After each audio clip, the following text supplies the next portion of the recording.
Hello, good morning radius. ഇന്ന് നിങ്ങൾക്ക് പഠിക്കാനുള്ള ടോപ്പിക്ക് പോസ്റ്റ്മോർട്ടം സൈക്യാട്രിക് ഡിസോർഡർ എന്നുള്ള ടോപ്പിക്കാണ്. അതായത് പോസ്റ്റ്മോർട്ടം സൈക്യാട്രിക് ഡിസോർഡർ, അതാണ് നമ്മുടെ ഇന്നത്തെ ടോപ്പിക്ക്. ഈ what is the meaning of postmortem എന്ന് ആദ്യം മനസ്സിലാക്കണം. സൈക്യാട്രിക് ഡിസോർഡർ എന്നുള്ളത് നിങ്ങൾക്ക് അറിയാമല്ലോ. പിന്നെ postmortem means partum means which is associated with delivery or child birth. Postpartum means the period after childbirth, that period is called postpartum period. അപ്പം postmortem psychiatric disorder എന്ന് പറഞ്ഞാൽ സ്ത്രീകൾക്കുണ്ടാകുന്ന ചില മനോരോഗങ്ങൾ. അതെപ്പോഴാണ് ഉണ്ടാകുന്നതെന്ന് ചോദിച്ചാൽ കുഞ്ഞിന് ജന്മം കൊടുത്തു കഴിഞ്ഞോ അല്ലെങ്കിൽ അവരുടെ ഡെലിവറി കഴിഞ്ഞോ അവർക്കുണ്ടാകുന്ന ചിലതരം മാനസിക രോഗങ്ങളെയാണ് ഈ പോസ്റ്റ്മോർട്ടം സൈക്കാട്രിക് ഡിസോർഡർ എന്ന് പറയുന്നത്. അപ്പോൾ അത് ഈ സ്ത്രീകളിൽ മാത്രം ഉണ്ടാകുന്ന ഒരു സൈക്കാട്രിക് ഡിസോർഡറാണ്. കാരണം അവരാണല്ലോ ഡെലിവറി ചെയ്യുന്നതും കുഞ്ഞിന് ജന്മം കൊടുക്കുന്നതും. അപ്പോൾ ആ സമയത്ത് ഉണ്ടാകുന്ന ചില ഹോർമോണൽ പ്രോബ്ലം ഒക്കെ ആയിട്ടുണ്ടാകുന്ന ഈ ഡിസീസാണ് പോസ്റ്റ്മോർട്ടം സൈക്കാട്രിക് ഡിസോർഡർ എന്ന് പറയുന്നത്. ഓക്കെ, അപ്പം അതിനകത്ത് നമുക്ക് പഠിക്കാനുള്ള എന്തൊക്കെയാണെന്ന് വെച്ചാൽ എന്താണ് അതിൻ്റെ മീനിങ്, അല്ലെങ്കിൽ എങ്ങനെയാണ് ഇതുണ്ടാകുന്നത്, എത്ര പെർസെൻറ്റേജിന് ഉണ്ടാകുന്നു, ഇതെന്തൊക്കെയാണ് ഇതിൻ്റെ കാരണം, അതൊക്കെ അറിയണം. പിന്നെ ശരിക്കും ഈ കണ്ടീഷൻ എന്ന് പറഞ്ഞു കഴിഞ്ഞാൽ 85% of women in postmortem period experience some mood problems. അതായത് കുട്ടികൾക്ക് ജന്മം കൊടുക്കുന്ന അമ്മമാരിൽ ആ ഡെലിവറിയുടെ കഴിഞ്ഞതിനുള്ള ഇമ്മീഡിയറ്റ് പീരീഡിൽ, അതായത് പോസ്റ്റ്മോർട്ടം പീരീഡിൽ ആകെ സ്ത്രീകളിൽ ഒരു 85%നും ചിലയൊക്കെ അബ്നോർമൽ മൂഡ് സ്വിങ്സ്, അതായത് മൂഡ് പ്രോബ്ലംസ് ഉണ്ടാകാറുണ്ട്. അത് മൈൽഡാകാം, മോഡറേറ്റ് ആകാം, സിവിയർ ആകാം. അത് ചിലപ്പം വലിയ പ്രശ്നം ആകണമെന്നില്ല. അപ്പോൾ അതുകൊണ്ടാണ് 85% ഉണ്ടാകുന്നെങ്കിൽ പോലും അത് കുറച്ച് കഴിയുമ്പോൾ അങ്ങ് മാറുകയോ അത് കാര്യമായിട്ട് എടുക്കേണ്ട ഒരു പ്രശ്നമായിട്ട് വരികയോ ചെയ്യത്തില്ല. അതേസമയം ഒരു 10-15% of women develop more significant symptoms of depression or anxiety.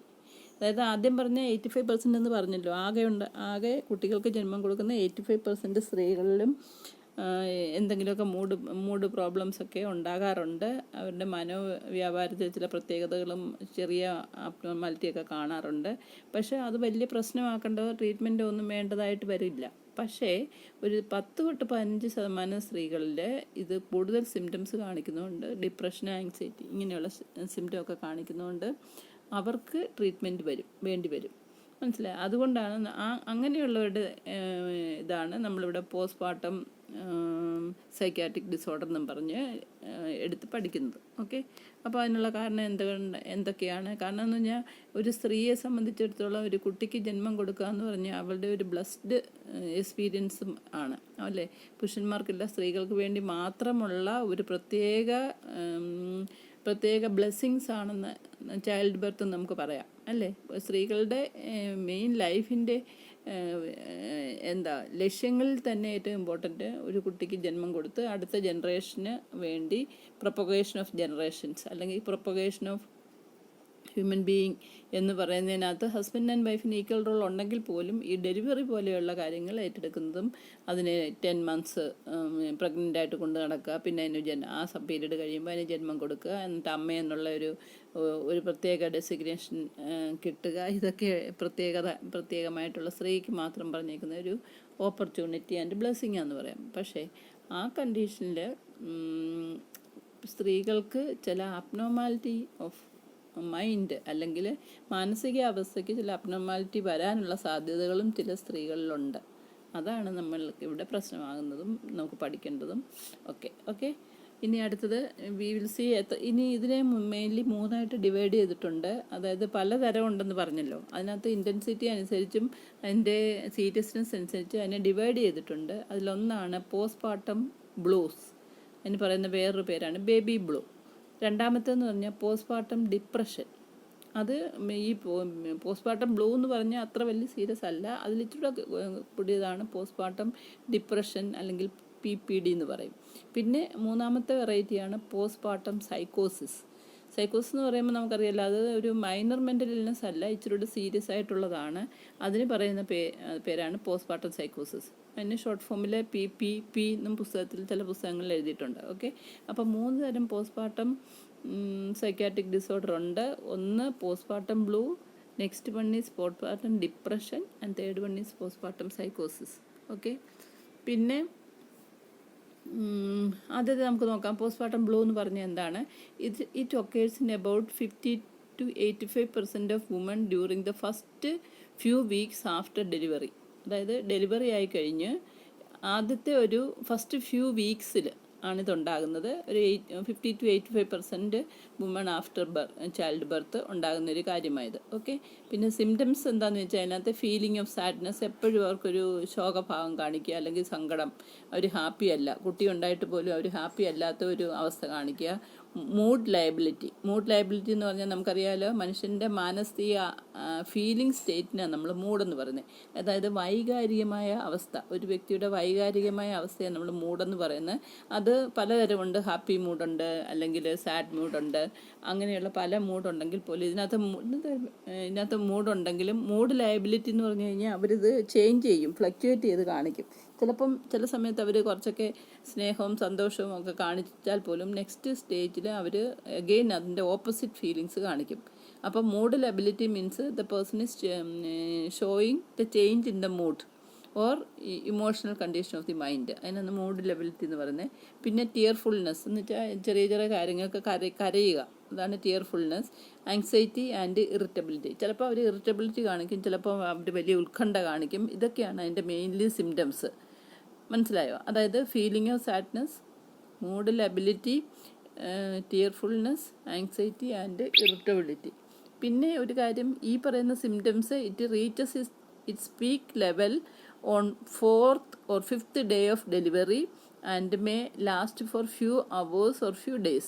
സാധാരണ ഈ ഒരു സിംറ്റംസ് കാണിച്ചു തുടങ്ങുന്നത് ഡെലിവറിയൊക്കെ കഴിഞ്ഞ് ഒരു 4 ദിവസം കഴിയുമ്പോഴോ 5 ദിവസം കഴിയുമ്പോഴൊക്കെ ആകും. പിന്നെ അത് കുറച്ച് നാൾ ലാസ്റ്റ് ചെയ്ത് പോകും. ചിലപ്പം ഒരു കുറേ അവേഴ്സേ ഉണ്ടായിരിക്കത്തുള്ളൂ, ചിലപ്പോൾ അത് കൂടുതൽ ഡേയ്സിലേക്ക് നീണ്ടുപോകാം. അതാണ് പോസ്റ്റ്മോർട്ടം ബ്ലൂസിൻ്റെ സിംറ്റംസ്. ഓക്കെ.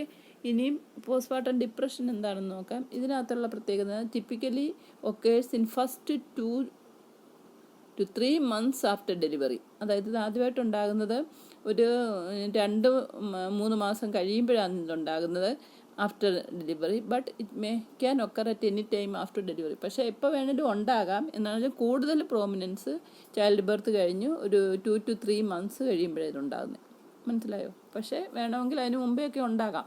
പിന്നെ some women shows onset of mild depressive symptoms during pregnancy. അതായത് ചില സ്ത്രീകളാണെങ്കിൽ ഈ പറയുന്ന പോസ്റ്റ്മോർട്ടം ഡിപ്രഷൻ എന്ന് പറയുന്ന പേരോടെ നമ്മൾ വിളിക്കുന്ന ആണെങ്കിൽ, ഡെലിവറി കഴിഞ്ഞുണ്ടാകുന്ന ആണെങ്കിൽ പോലും ചില സ്ത്രീകൾ ഇത് പ്രഗ്നൻസി സമയം തൊട്ടേ ഇതിൻ്റെ ചില സൈൻസ് ആൻഡ് സിംറ്റംസ്, ഡിപ്രഷൻ്റെ സൈൻസ് ആൻഡ് സിംറ്റംസ് കാണിക്കാൻ തുടങ്ങും. മനസ്സിലായി? അത് കഴിയുമ്പോൾ ഡെലിവറി കഴിയുമ്പോഴത്തേക്ക് അതൊരു ഡിപ്രസീവ് സ്റ്റേജിലോട്ട് പോകുന്നെന്ന് മാത്രം. അതെല്ലാവരിലും ഇല്ല, കുറച്ച് സ്ത്രീകളിൽ. അപ്പോൾ അതാണ് പോസ്റ്റ്മോർട്ടം ഡിപ്രഷൻ്റെ പ്രത്യേകത. അതായത് it typically occurs in first 2 or 3 months after delivery, but it can occur at any time after delivery. And some women show the onset of mild depressive symptoms during pregnancy onwards. അപ്പോൾ pregnancy തൊട്ടേ തുടങ്ങി അത് പിന്നെ continue ചെയ്ത് after child ബർത്തിനും അത് നിലനിന്ന് പോകാം. അന്നേരം അവർ കൂടുതൽ സിംറ്റംസ് കാണിക്കുന്നു എന്ന് മാത്രം. അതാണ് പോസ്റ്റ്മോർട്ടം ഡിപ്രഷൻ. ഇനി നമ്മൾ ഇതിൻ്റെ സിംറ്റംസിനകത്ത് എന്തൊക്കെയാണ് പ്രത്യേകത എന്ന് വെച്ചാൽ sad mood, tearfulness, loss of interest, feeling of guilt, feeling of worthlessness, fatigue, sleep disturbance, change in appetite, poor concentration and even suicidal thoughts. മനസ്സിലായി? ഇത്രയാണ് പേഷ്യൻ്റ് കാണിക്കാവുന്ന സിംറ്റമറ്റോളജി. ഒന്നുകൂടെ പറയാം. Sad mood, tearfulness, loss of interest, feeling of guilt, feeling of worthlessness, fatigue, sleep disturbance, change in appetite, poor concentration and even suicidal thought. അതായത് മരിക്കണമെന്നുള്ള ചിന്ത വരെ അവരുടെ മനസ്സിൽ വരാം. അതിന് മുമ്പേ അവർക്ക് വളരെ ശോകരാണ്, അവർ എപ്പോഴും കരഞ്ഞുകൊണ്ടിരിക്കും, ചെറിയ ചെറിയ കാര്യങ്ങൾക്ക് വേണ്ടി കരഞ്ഞുകൊണ്ടിരിക്കും. പിന്നെ അവർക്ക് ഒരു കാര്യത്തിൽ ഇൻട്രസ്റ്റ് ഇല്ല, സ്വന്തം ഡെയിലി ആക്ടിവിറ്റീസിലൊന്നും ഇൻട്രസ്റ്റ് കാണിക്കത്തില്ല. പിന്നെ അവർക്കൊരു കുറ്റബോധം, പിന്നെ ഒരു സ്വന്തം ജീവിതത്തിനൊരു അർത്ഥമില്ലായ്മ, അതായത് വർത്ത്ലെസ്നെസ് എന്നൊക്കെ പറഞ്ഞാൽ അതാണ്. പിന്നെ ഫെറ്റീഗ്, എപ്പോഴും ക്ഷീണം, പിന്നെ ഉറക്കമില്ലായ്മ, പിന്നെ ഒന്നും കഴിക്കാനുള്ള താല്പര്യമില്ല, change in appetite, poor concentration, ഒന്നിൻ്റെ ശ്രദ്ധ കേന്ദ്രീകരിക്കാൻ കഴിയാതെ പോവുക. പിന്നെ അവരെപ്പോഴും സൂയിസൈഡിനെ പറ്റിയൊക്കെ ചിന്തിച്ചുകൊണ്ടിരിക്കും. അപ്പോൾ അതാണ് മെയിൻലി ഇവരുടെ സിംറ്റംസ്. അതായത് ഡിപ്രസീവ് പേഷ്യൻസ് ഇവർ അല്ലേ. അതുകൊണ്ട് പിന്നെ though general anxiety is common in some women. Some women may develop panic attack, hypochondriasis, OCD with intrusive thought about harming the infant. മനസ്സിലായോ? ചില സ്ത്രീകളിൽ അവർക്ക് ഒത്തിരി ഉത്കണ്ഠ കൂടുതലായിരിക്കും. അതായത് കൂടുതൽ അവർക്ക് ആങ്സൈറ്റി ഉണ്ടാകുമെങ്കിൽ പോലും they may develop panic attack. Panic attack എന്ന് വെച്ചാൽ ഓൾ ഓൺ എ സഡൻ ഒരു ഷോർട്ട് ഡ്യൂറിയിൽ ഒത്തിരി ആങ്സൈറ്റി കാണിച്ച് എടുത്തിയാടി ഓരോന്നൊക്കെ ചെയ്യുകയൊക്കെ ചെയ്യും. അതാണ് പാനിക് അറ്റാക്ക് എന്ന് പറയുന്നത്. ആങ്സൈറ്റി ഇൻറ്റൻസ് ആകുമ്പോൾ വരുന്ന ഒരു അറ്റാക്കാണ് പാനിക് അറ്റാക്ക്. അത് ഇവർക്കുണ്ടാകാം. പിന്നെ ഹൈപ്പോകോൺട്രിയാസിസ്, അതായത് ഓരോരോ രോഗങ്ങൾ ശരീരഭാഗങ്ങളിൽ പല പല രോഗങ്ങളുണ്ടെന്ന് അവർ കംപ്ലയിൻറ്റ് ചെയ്യുക. പിന്നെ ഒബ്സസീവ് കമ്പൾസീവ് ഡിസോർഡർ, അത് നിങ്ങൾക്കറിയാലോ, unwanted thought coming to the mind of an individual and to relieve the anxiety about that thought they will do something repeated activities, unwanted activities also. അത് നിങ്ങൾ പഠിച്ചിട്ടുണ്ടാകും മൈനർ മെൻ്റൽ ഇൽനെസ്സിൽ പഠിക്കുന്ന OCD. പക്ഷേ ഇവരുടെ മനസ്സിലുണ്ടാകുന്ന അങ്ങനെ OCD characteristic കാണിക്കുക ഈ patients. പക്ഷേ അവരുടെ മനസ്സിൽ വരുന്ന ചിന്ത എന്താണെന്ന് ചോദിച്ചാൽ കുട്ടിയെ എങ്ങനെയെങ്കിലും ഹാം ചെയ്യണം, ഡിസ്റ്റർബ് ചെയ്യണം എന്നുള്ളൊരു ചിന്തയാണ്. അതാണ് അവരുടെ മനസ്സിൽ വരുന്ന എപ്പോഴും unwanted thought which is coming to their mind. അപ്പോൾ അങ്ങനെ ഒരു ചിന്ത വരുമ്പോൾ അവരെന്തെങ്കിലും ചെയ്യണമെന്നുള്ളത് എപ്പോഴും അവർക്ക് ഒരു കമ്പൽഷനായിട്ട് വരും, ഒരു ആക്ടിവിറ്റി കമ്പൽഷൻ വരും. അപ്പോൾ അങ്ങനെ ഇപ്പോൾ ഉള്ളപ്പോഴാണ് ഈ സ്ത്രീ പോസ്റ്റ്മോർട്ടം ഡിപ്രഷനുള്ള സ്ത്രീകൾ കുട്ടിയെ ആക്രമിക്കുകയോ എടുത്ത് കളയോ എവിടെയെങ്കിലും കൊണ്ടുപോയി, കേട്ടിട്ടുണ്ടല്ലോ, പത്രത്തിലൊക്കെ വായിച്ചിട്ടില്ലേ, കുട്ടികളെ എറിഞ്ഞു കൊല്ലുന്നെന്നോ അല്ലെങ്കിൽ പിന്നെ കൊണ്ട് കിണറ്റിലിടുന്ന അല്ലെങ്കിൽ വെള്ളത്തിൽ മുക്കി കൊല്ലുക, ഇങ്ങനെയൊക്കെ കേട്ടിട്ടുണ്ടല്ലോ. അപ്പോൾ അങ്ങനെയുള്ള വേറെ ഇൻറ്റൻഷനലായിട്ട് വേറെ കാര്യങ്ങൾ കൊണ്ട് ചെയ്യുന്നവരും ഉണ്ട്. അതുകൂടാതെ ഇങ്ങനെ പോസ്റ്റ്മോർട്ടം ഡിപ്രഷൻ വരാറുള്ള കാണിക്കുന്ന മദേഴ്സും ഈ പറയുന്ന അൺവാണ്ടഡ് തോട്ട് അല്ലെങ്കിൽ ഒബ്സസീവ് തോട്ട്സ് വരുമ്പം ചിലപ്പോൾ അവർ കുട്ടിയെ നേരെ ആക്രമണങ്ങളും ഒക്കെ നടത്തുകയും അതിനെ ഡിസ്റ്റർബ് ചെയ്യുകയും കൊല്ലാനും ഒക്കെ പ്ലാൻ ചെയ്യുകയൊക്കെ ചെയ്യും. മനസ്സിലായോ? അതാണ് പോസ്റ്റ്മോർട്ടം ഡിപ്രഷനിലെ സിംറ്റംസ് മെയിൻലി. പിന്നെ പോസ്റ്റ്മോർട്ടം സൈക്കോസിസ് ആണ്. അത് മൂന്നാമത്തെ വെറൈറ്റിയാണ്. ഇത് കുറേ കൂടെ ഒരു ഇൻറ്റൻസിറ്റി അല്ലെങ്കിൽ സീരിയസ്നെസ് ഉള്ള ഒരു postmortem psychiatric ഡിസോർഡറാണ്.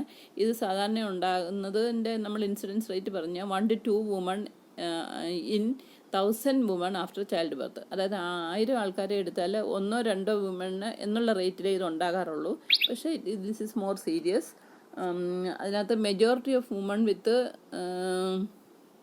postpartum psychosis develop this disorder within the first 2 postpartum weeks. അതായത് ഇതുണ്ടാകുന്നത് ഫസ്റ്റ് 2 postpartum വീക്സിലാണ് ഇതുണ്ടാകുന്നത്. ഫസ്റ്റ് 2 postpartum വീക്സ് എന്ന് പറഞ്ഞാൽ ഡെലിവറി കഴിഞ്ഞ് ആദ്യത്തെ 2 ആഴ്ചക്കകത്തിലാണ് പേഷ്യൻ്റ് സിംറ്റംസ് കാണിക്കുന്നത്. So majority of the women with ഇത് PPS എന്നാണ്, PPD അല്ല, PPS develop this disorder within the first 2 postpartum weeks. Okay. Then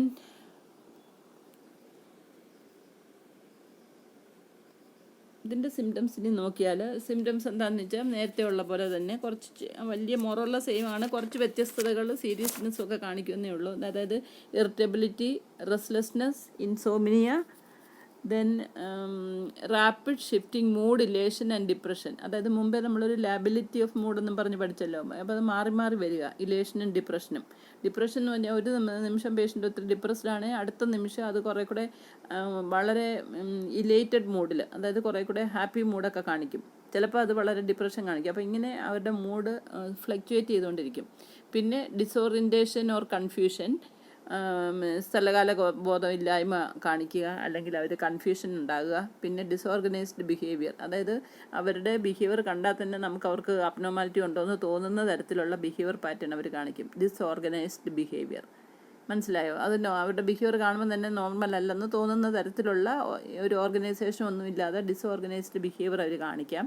പിന്നെ delusional belief centred around the child. ഈ ഡെലൂഷൻ എന്ന് പറഞ്ഞാൽ അറിയാമല്ലോ, നമ്മൾ പഠിച്ചിട്ടുണ്ട്. അത് സിംറ്റമെറ്റോളജി പഠിച്ചപ്പോൾ അത് പഠിച്ച ഡെലൂഷൻ എന്ന് വെച്ചാൽ അടിസ്ഥാനം ഇല്ലാത്ത ചില മിഥ്യാധാരണകൾക്കാണ് നമ്മൾ ഡെലൂഷൻ എന്ന് പറയുന്നത്. നമ്മൾ പഠിച്ചാണ് delusions of grandiosity, delusions of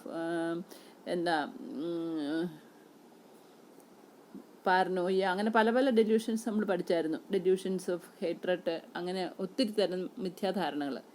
paranoid delusion, മറ്റുള്ളവരെ സംശയം തോന്നുക, അങ്ങനെയൊക്കെയുള്ള ഒരുപാട് തരം ഡെലൂഷൻ ഉണ്ട്. ഇതിൻ്റെ അർത്ഥം എന്താണെന്ന് വെച്ചാൽ മിഥ്യാധാരണകളാണ്. ശരിയായ ധാരണകൾ പേഷ്യൻ്റ് വെച്ച് പുലർത്തുക. അത് സത്യമല്ല, ശരിയുമല്ല, അതിന് ബേസിസ് ഒന്നും ഇല്ലാത്ത ധാരണകളാണ്. പക്ഷേ എത്ര പറഞ്ഞാലും അത് മാറ്റിയെടുക്കാൻ ബുദ്ധിമുട്ടാണ്. ഓക്കെ, അപ്പോൾ ഇങ്ങനെയുള്ള ഡെലൂഷണൽ ബിലീഫ് പേഷ്യൻറ്റിനുണ്ടാകും. പക്ഷേ അത് കൂടുതലും ഈ കുട്ടിയുമായിട്ട് ബന്ധപ്പെട്ടുള്ളതായിരിക്കും. മനസ്സിലായി? അവർക്ക് തന്നെ കാണും ഈ കുട്ടി ഒരു പക്ഷേ ചിന്തിക്കാം, ഈ കുട്ടി ജനിച്ചു വന്നാൽ എനിക്ക് തന്നെ എന്തെങ്കിലും പ്രശ്നം ഉണ്ടാകും, ദ്രോഹം ഉണ്ടാകും, അവനെ എന്നെ ഒരു പക്ഷേ ലേറ്റർ ഓൺ എന്നെ ഇഷ്ടമല്ലായിരിക്കും, അവനെന്നെ കൊല്ലുമായിരിക്കും, ഇങ്ങനെയൊക്കെയുള്ള ചില ചിന്തകൾ പേഷ്യൻറ്റിൻ്റെ ഉള്ളിലുണ്ടാകാം. അപ്പോൾ അങ്ങനെയുള്ള കുട്ടിയെ വെച്ചുകൊണ്ടിരിക്കേണ്ട എന്നൊക്കെയുള്ളൊരു തോന്നലായിരിക്കും അവർക്ക് വരുന്നത്. അപ്പോൾ അതുകൊണ്ടാണ് പറയുന്നത്, അടിസ്ഥാനമില്ലാത്ത ചില ഒരു ഫോൾസ് ബിലീഫ്സ് പേഷ്യൻ്റ് മനസ്സിൽ സൂക്ഷിക്കുക. ആ സൂക്ഷിക്കുന്ന ബിലീഫ്സ് കുട്ടിയുമായിട്ട് റിലേറ്റ് ചെയ്തിട്ടുള്ളതായിരിക്കാം. അതാണ് ഇവിടെ ഇത് കുറേ കൂടെ സീരിയസ് വെറൈറ്റി ആണെന്ന് ഞാൻ പറഞ്ഞല്ലോ. കാരണം ഇത് ഈ പേഷ്യൻ്റ് ചില സൈക്കോട്ടിക് ഫീച്ചേഴ്സ് കാണിക്കും. ഈ ഡെലൂഷൻ ഫോർമേഷൻ എന്ന് പറഞ്ഞാൽ അതൊരു ഇമ്പോർട്ടൻറ്റ് സൈക്കോട്ടിക് ഫീച്ചറാണ്. സൈക്കോട്ടിക് ഫീച്ചർ എന്ന് പറഞ്ഞാൽ നമ്മൾ മേജർ മെൻ്റൽ ഇൽനെസ് പേഷ്യൻ്റ് കാണിക്കുന്ന സിംറ്റമറ്റോളജിയിലൊന്നാണ് ഡെലൂഷൻ. അപ്പോൾ ഈ പറയുന്ന പോസ്റ്റ്പാർട്ടം സൈക്കോസിസ് ഉള്ള ലേഡീസും ഇതുപോലെയുള്ള ഡെലൂഷണൽ ബിലീഫ് കാണിക്കാം. പക്ഷേ ഇവിടുത്തെ delusional belief which will be centred around the child, അതാണ് പ്രത്യേകത. ഓക്കെ, പിന്നെ ഓഡിറ്ററി ഹലൂസിനേഷൻ, അതായത് പേഷ്യൻറ്റിന് ഹലൂസിനേഷനും ഉണ്ടാകാം. അതൊരു പെർസെപ്ഷണൽ ഡിസോർഡറാണ്. അപ്പോൾ ഓഡിറ്ററി ഹലൂസിനേഷൻ എന്ന് പറയുമ്പം ചില കാര്യങ്ങൾ കേൾക്കുക, ഈ ആരോ അതിനോട് വിളിച്ച് പറയുന്നതായിട്ട്, ആരോ അവർക്ക് കമാൻഡ് കൊടുക്കുന്നതായിട്ടും ഒക്കെ അവർ കേൾക്കുക. അതാണ് ഓഡിറ്ററി ഹലൂസിനേഷൻ ഇവിടെ പേഷ്യൻ്റ് ഉണ്ടാകാം. ഇവിടെ പേഷ്യൻ്റ് ഉണ്ടാകുന്ന ഓഡിറ്ററി ഹലൂസിനേഷൻ എന്താണെന്ന് ചോദിച്ചാൽ, auditory hallucination that instruct the mother to harm herself and the baby. ഒന്നുകിൽ നീ തന്നെ മരിക്കാനോ കുട്ടിയെ കൊല്ലാനോ കുട്ടിയെ ഡിസ്റ്റർബ് ചെയ്യാനോ ഉള്ള കമാൻഡ് പേഷ്യൻ്റ് എവിടെ നിന്നൊക്കെ കേൾക്കുന്നതായിട്ട് പേഷ്യൻ്റ് തോന്നുക. അല്ല പേഷ്യൻ്റ് പറയാം, എന്നോടൊരു ശക്തി വന്ന് ഇങ്ങനെ ആജ്ഞാപിച്ചു, നീ നിൻ്റെ കുട്ടിയെ ഇല്ലാതാക്കുക, അല്ല നീ തന്നെ ഇല്ലാതാകുക, ഇങ്ങനെയൊക്കെയുള്ള ചില കമാൻഡ് ഹാലൂസിനേഷനൊക്കെ പേഷ്യൻസ് കേൾക്കാം. മനസ്സിലായി? അതാണ് പറയുന്നത് auditory hallucination that instruct the mother to harm herself and the baby. കാരണം ഇതൊരു സൈക്കോട്ടിക് പേഷ്യൻ്റാണ്. കൂടുതൽ മേജർ മെൻ്റൽ ഇൽനെസ്, സീരിയസ്നെസ് ഉള്ള ഒരു മെൻ്റൽ ഇൽനെസ് ആണ് സൈക്കോസിസ്. അപ്പോൾ അവർ അതിനകത്ത് ഒത്തിരി സൈക്കോട്ടിക് ഫീച്ചേഴ്സ് കാണിക്കാം. അപ്പോൾ ഇവിടെ പോസ്റ്റ്പാർട്ടം സൈക്കോസിസ് ഉള്ള പേഷ്യൻറ്റിന് ഡെലൂഷണൽ ബിലീഫും ഉണ്ടാകാം. അതിൻ്റെ കൂട്ടത്തിൽ തന്നെ ഹലൂസിനേഷൻസും കാണിക്കാം. അപ്പോൾ ഇത് രണ്ടും, ഡെലൂഷൻസും ഹലൂസിനേഷനും എപ്പോഴും സൈക്കോട്ടിക് കണ്ടീഷൻ്റെ പ്രത്യേകതകളാണ്. അപ്പോൾ ഇവിടെ പേഷ്യൻ്റ് അങ്ങനെ ഉണ്ടാവും. ഓക്കെ, അത് പക്ഷേ കുട്ടിയുമായിട്ട് ബന്ധപ്പെട്ട കാര്യങ്ങളായിരിക്കും അവർ കേൾക്കുന്നതും അവരുടെ കോൺസെപ്റ്റിൽ വരുന്നതും. ഓക്കെ, അപ്പോൾ അതാണ് mainly symptomatology in patients with postpartum സൈക്കോസിസ്. ഓക്കെ, പിന്നെ ഇനിയും ഇതിൻ്റെ കോസസ്, ഇനി ആകമാനം ഇതിൻ്റെ കോസസ് എന്താണ്? ഈ പോസ്റ്റ്പാർട്ടം സൈക്യാട്രിക് ഇൽനെസ്സിൻ്റെ കോസസ് എന്ന് നമ്മൾ ജനറലി പറഞ്ഞാൽ rapid hormonal change after delivery. അതായത് നമ്മൾക്കറിയാം, ഒരു സ്ത്രീയുടെ ഫിസിയോളജിയിൽ ഫീമെയിൽ ഹോർമോൺസ് ഒക്കെയാണ്, ഫീമെയിലും മെയിലും ഹോർമോൺ ഉണ്ടെങ്കിൽ പ്രിഡോമിനൻ്റ്ലി ഫീമെയിൽ ഹോർമോണാണ്. അപ്പോൾ ആ സമയത്ത് ഹോർമോണൽ ചേഞ്ച്, ഒരുപാട് ഹോർമോണൽ ചേഞ്ച് ഉണ്ടാകുന്ന ഒരു സമയമാണ് പ്രഗ്നൻസി എന്ന് പറയുന്നത്. മനസ്സിലായോ? അപ്പോൾ പ്രഗ്നൻസി ടുവേഴ്സ് ദ എൻഡിൽ വരുന്നുണ്ടെയാണല്ലോ ഡെലിവറി ടൈം ആകുന്നത്. അപ്പോൾ ആ ഡെലിവറി ആകുന്ന സമയത്ത് കുട്ടിക്ക് ജന്മം കൊടുത്തു കഴിയുമ്പോൾ അതിൽ നിന്ന് വീണ്ടും ഹോർമോണൽ ലെവലിന് ഒരുപാട് ചേഞ്ചസ് വരും. ചില ഹോർമോണിൻ്റെ ഒത്തിരി ലെവൽ ഒരുപാട് കുറവുണ്ടാകാം. അപ്പോൾ അങ്ങനെ abrupt sudden change in the hormonal ലെവലാണ് ഇങ്ങനെ ഒരു കണ്ടീഷൻ ഉണ്ടാകുന്നതെന്നാണ് മെയിൻലി വിശ്വസിക്കുന്നത്. അതാണ് rapid hormonal changes after delivery. പിന്നെ അത് കൂടാതെ എന്തെങ്കിലുമൊക്കെ മാരിറ്റൽ ഡിസാറ്റിസ്ഫാക്ഷൻ, അതായത് ഹസ്ബൻഡും വൈഫും തമ്മിൽ എന്തെങ്കിലും പ്രശ്നങ്ങളോ ഒക്കെ ഉണ്ടെങ്കിൽ, മാരിറ്റൽ പ്രോബ്ലം ഉണ്ട്, മാരിറ്റൽ ഡിസ്കോർഡ് ഉണ്ട്, നേരത്തെ തമ്മിൽ അവർ നല്ല ടേംസിലല്ലായിരുന്നു, അഡ്ജസ്റ്റ്മെൻറ്റ് പ്രോബ്ലം ഉണ്ട്, അങ്ങനെയൊക്കെ വരുന്ന എന്തെങ്കിലും കണ്ടീഷനും ഒരു കാരണമാകാം.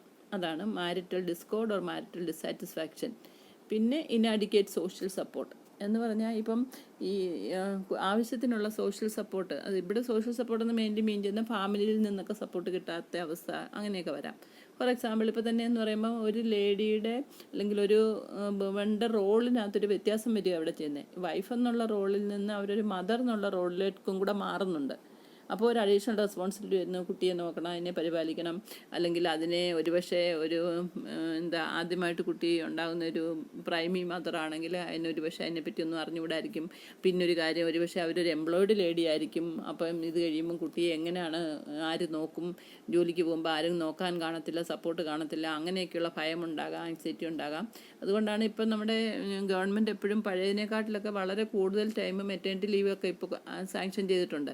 കാരണം ഈ growth and development of the ചൈൽഡിനെ ഏറ്റവും അഫക്റ്റ് ചെയ്യുന്നത് എപ്പോഴും മദറിൻ്റെ കെയറും മദറിൻ്റെ കൺസേണും ഒക്കെ കൊണ്ടാണ് കുട്ടിയുടെ ഗ്രോത്ത് ആൻഡ് ഡെവലപ്മെൻറ്റ് എപ്പോഴും പോസിറ്റീവ് സൈഡിലേക്ക് പോകുന്നത്. അപ്പോൾ അവർക്ക് സഫീഷ്യൻറ്റ് ലവ് ആൻഡ് അറ്റൻഷൻ കിട്ടണം, അവർക്ക് proper growth and development available ആക്കണം, കൂടുതൽ കൺസിഡറേഷൻ കിട്ടണം, കൂടുതൽ ശ്രദ്ധ കിട്ടണം അമ്മയുടെ എന്നൊക്കെ ഉള്ളത് കൊണ്ടാണ് ലേറ്റർ ഓൺ മെറ്റേണിറ്റി ലീവ് പണ്ടൊക്കെ 3 months, അതിന് മുമ്പേ ചില പ്രൈവറ്റ് ഏജൻസിക്കിലൊക്കെ വളരെ കുറച്ച് ദിവസങ്ങളൊക്കെ കൊടുക്കത്തുള്ളായിരുന്നു. ഇപ്പോൾ ഗവൺമെൻറ് നിയമം തന്നെ വന്നിട്ടുണ്ട്, മദറിന് മെറ്റേണിറ്റി ലീവ് കൂടുതൽ കൊടുക്കണമെന്നുള്ളത് ആ പഴയതിനൊക്കെ കൂട്ടിക്കൊടുത്തിട്ടുണ്ട്. അപ്പോൾ അതിൻ്റെയൊക്കെ ലക്ഷ്യം ഇങ്ങനെയുള്ള കാര്യങ്ങളൊക്കെയാണ്. അപ്പം ഇന്നാഡിക്കേറ്റ് സോഷ്യൽ സപ്പോർട്ടെന്ന് പറഞ്ഞാൽ തന്നെ ഒരു ഇമ്മീഡിയറ്റ്ലി ഇപ്പോൾ 45 days കഴിഞ്ഞ ഉടനെ തന്നെ ഇപ്പോൾ ജോലിക്ക് പോകണ്ട ഇപ്പോഴത്തെ കാലത്തൊന്നും. അപ്പോൾ അവർക്ക് കുറച്ചൊരു മനസ്സമാധാനം ഉണ്ട്, അല്ലേ? അത് കഴിഞ്ഞിട്ട് ആര് നോക്കും, അല്ലെങ്കിൽ ജോലിക്ക് പോകുന്നത് എങ്ങനെയാണ്, അല്ലെ ആര് സപ്പോർട്ട് ചെയ്യും, അങ്ങനെയൊക്കെയുള്ള പേടിയും അല്ലെങ്കിൽ ആങ്സൈറ്റി ഒക്കെ ഉള്ളവർക്കും ഈ പറയുന്ന എക്സ്ട്രീം ആങ്സൈറ്റി കൊണ്ടും ഒക്കെ ഇത് വേറൊരു കാരണമായിട്ടും വരാം. ഓക്കെ, അപ്പം മെയിൻലി നമ്മൾ കോസസ് ഡിസ്കസ് ചെയ്തതിൽ rapid hormonal changes after delivery, പിന്നെ marital discord or marital dissatisfaction or any adjustment problem with the life partner, അതാകാം. പിന്നെ ഇന്നാഡിക്കേറ്റ് സോഷ്യൽ സപ്പോർട്ട്, അതായത് കുടുംബത്തിലുള്ള ആരെങ്കിലും, അല്ലെങ്കിൽ സ്വന്തം കുടുംബത്തിലുള്ളതോ അല്ലെങ്കിൽ ലൈഫ് പാർട്ട്ണറിന് കുടുംബത്തിലുള്ളവരിൽ നിന്ന് പ്രോപ്പർ സപ്പോർട്ട് കിട്ടുന്നില്ലാത്ത ഒരവസ്ഥ, അതും ഒരു കോസാകാം. ഓക്കെ, പിന്നെ റിസ്ക് ഫാക്ടേഴ്സ് വേറെയുണ്ട്. അതെന്തൊക്കെയാണെന്ന് ചോദിച്ചു കഴിഞ്ഞാൽ നമ്മൾ ആദ്യം പറഞ്ഞത് കോസസ് ആണ്. അത് റിസ്ക് ഫാക്ടേഴ്സ് കഴിഞ്ഞാൽ പ്രീഡിസ്പോസിങ് കോസസ് വേറെ ഒത്തിരി ഉണ്ട്, അല്ലെങ്കിൽ പ്രിസിപ്പിറ്റേറ്റിംഗ് കോസ് ഉണ്ട്. അത് mainly previous episode of postpartum depression, അതായത് ഇതിന് മുമ്പലത്തെ ഡെലിവറി, ഇപ്പോൾ സെക്കൻഡ് ഡെലിവറി ആണ്, ആദ്യത്തെ ഡെലിവറിയിൽ ഇങ്ങനെ ഒരു കണ്ടീഷൻ ഉണ്ടായിട്ടുണ്ടെങ്കിൽ സക്സീഡിങ് ഡെലിവറീസിൽ അത് വരാനുള്ള സാധ്യത കൂടുതലാണ്. മനസ്സിലായോ? അതാണ് പറയുന്നത് previous episode of postpartum depression. പിന്നെ ഡിപ്രഷൻ ഡ്യൂറിങ് പ്രഗ്നൻസി, അതായത് നേരത്തെ പറഞ്ഞല്ലോ ചിലരിലെ പ്രഗ്നൻസിയിൽ തന്നെ ഡിപ്രഷൻ കാണിക്കാമെന്ന് പറഞ്ഞല്ലോ, അതും ഒരുപാട് ആങ്സൈറ്റി കൊണ്ടോ ഒക്കെ ഉണ്ടാകുന്ന കണ്ടീഷൻ ആവാം. അപ്പം പ്രഗ്നൻസിയിൽ ഈ ഡിപ്രഷൻ കാണിച്ചിരുന്നവർക്ക് അത് കണ്ടിന്യൂ ചെയ്ത് പോസ്റ്റ്പാർട്ടം പീരീഡിലേക്കും പോകാനുള്ള സാധ്യത കൂടുതലാണ്. പിന്നെ history of depression or bipolar disorder, അതായത് രോഗിക്ക് ഈ മദറിന് തന്നെയോ അല്ലെങ്കിൽ വീട്ടിൽ ആരെങ്കിലും പ്രീവിയസ് ജനറേഷൻപ്പെട്ട ആരെങ്കിലും, അല്ലെങ്കിൽ അവരുടെ സിബ്ലിങ്സിനോ അച്ഛനോ അമ്മയ്ക്കോ അല്ല അവർക്ക് തന്നെയോ നേരത്തെ ഒരു ഡിപ്രഷൻ ഉണ്ടായതിൻ്റെ ഹിസ്റ്ററി ഉണ്ടെങ്കിൽ അങ്ങനെയുള്ളവർക്ക് ഈ പോസ്റ്റ്പാർട്ടം പീരീഡിൽ ഡിപ്രഷൻ വരാൻ സാധ്യത കൂടുതലാണ്. അതൊരു റിസ്ക് ഫാക്ടറാണ്. പിന്നെ റീസെൻറ്റ് സ്ട്രെസ്ഫുൾ ലൈഫ് ഇവൻറ്റ്സ് എന്ന് വെച്ചാൽ എന്തെങ്കിലും ഒരു സ്ട്രെസ്ഫുള്ളായിട്ടുള്ള എന്തെങ്കിലും ഒരു ഇവൻറ്റ് ഫാമിലിയിൽ ഉണ്ടാകുകയോ, അല്ലെങ്കിൽ പെട്ടെന്ന് ആർക്കെങ്കിലും എന്തെങ്കിലും ഒരു ട്രാജഡി ഉണ്ടാകുക, വീട്ടിലുള്ളവർക്ക് ആരെങ്കിലും മരിച്ചു പോവുക, അല്ലെങ്കിൽ എന്തെങ്കിലും ഒരു വലിയ ബിഗ് ലോസ് ഉണ്ടാകുക, അങ്ങനെ മാനസികമായിട്ട് പ്രശ്നങ്ങൾ ഉണ്ടാക്കത്തക്ക ഏതെങ്കിലും ഇൻസിഡൻറ്റ് അവർ അഭിമുഖീകരിക്കേണ്ടി വന്നിട്ടുണ്ടെങ്കിൽ അതും ഒരു റിസ്ക് ഫാക്ടറായിട്ട് ആക്ട് ചെയ്യുക. മനസ്സിലായോ? പിന്നെ ഇന്നാഡിക്കേറ്റ് സോഷ്യൽ സപ്പോർട്ട് എന്ന് വെച്ചാൽ ഇവിടെ സോഷ്യൽ സപ്പോർട്ടെന്ന് മീൻ ചെയ്യുന്നത് സൊസൈറ്റി ഇവിടെ മെയിൻലി മീൻ ചെയ്യുന്നത് ഒരു വീട്ടിലുള്ളവരെ തന്നെയാണ്, പേരൻസ് അല്ലെങ്കിൽ അവരുടെ റിലേറ്റീവ്സ്, അല്ലെങ്കിൽ പിന്നെ അവർ വർക്ക് ചെയ്യുന്ന എൻവയോൺമെൻറ്റ് എന്നുള്ളതും സോഷ്യൽ ഗ്രൂപ്പിനകത്ത് വരാം. അപ്പോൾ ഇന്നാഡിക്കേറ്റ് സോഷ്യൽ സപ്പോർട്ട്. ഓക്കെ, പിന്നെ മാരിറ്റൽ പ്രോബ്ലംസ്, അതായത് എന്തെങ്കിലും അവർക്ക് മാര്യേജുമായിട്ട് ബന്ധമുള്ള ഏതെങ്കിലും പ്രോബ്ലം ഉണ്ടായിരിക്കും. ചിലപ്പോൾ അവർ സെപ്പറേറ്റഡ് ആയിട്ട് താമസിക്കുന്നവരായിരിക്കാം. കഴിഞ്ഞ ദിവസം നമ്മൾ പഠിച്ചല്ലോ, സെപ്പറേറ്റഡ് മീൻസ് അവർ ഡൈവോഴ്സ്ഡ് അല്ല, പക്ഷേ അവർ ഹസ്ബൻഡും വൈഫും രണ്ടിടങ്ങളിൽ രണ്ടായിട്ട് താമസിച്ചുകൊണ്ടിരിക്കുന്നവരാകാം. അല്ലെങ്കിൽ അവരെന്തെങ്കിലും അഡ്ജസ്റ്റ്മെൻറ്റ് പ്രോബ്ലം കൊണ്ട് എന്തെങ്കിലും they are not living together, അങ്ങനെയാവാം.